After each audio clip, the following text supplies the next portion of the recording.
You got a lot to do. You know, you got a lot you got to handle. You know what I'm saying, ladies? So I'm gonna ask you this. Yeah, I don't want my black women crowd. I love y'all, sister. Yeah, and I ain't talking to all y'all, just some of y'all. I'm gonna throw a little curveball, right? Cause I know, like I said, I know you got stuff going on. You feel me? I got that. We all got to get up out of here.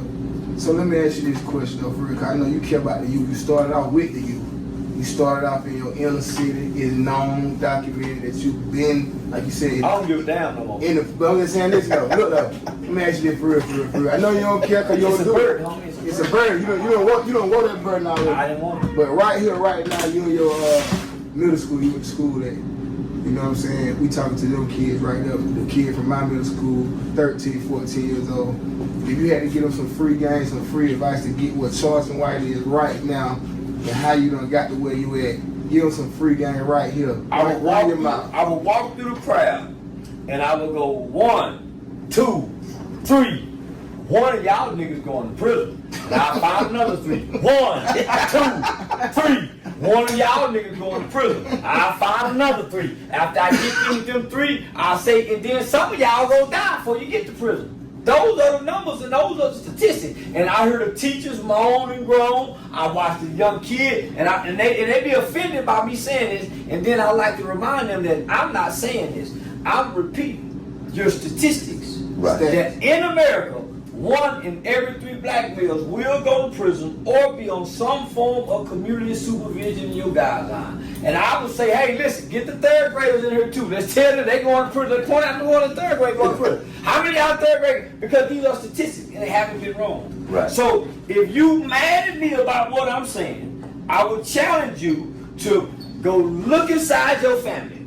Start with your mama's brothers, your daddy's brothers, your grandmama's brothers, your uncles, your cousins. Look at everybody in your family. Look at all the males who've been to prison. Then look at your friends. See if their daddy's been to prison. And you tell me whether you're a man, woman, or a child. How are you raising them different, or what are you doing different that's going to ensure that they're not going to go to prison when they come from the same conditions, same environment, same circumstance. Right. What? How? Yeah, and these people haven't been wrong. Doing the same thing, expecting different results. Ain't no time. This is how accurate it is. We can go line up at the maternity ward and go find black newborn babies. And go 1, 2, 3. One of these babies going to prison. Need the numbers.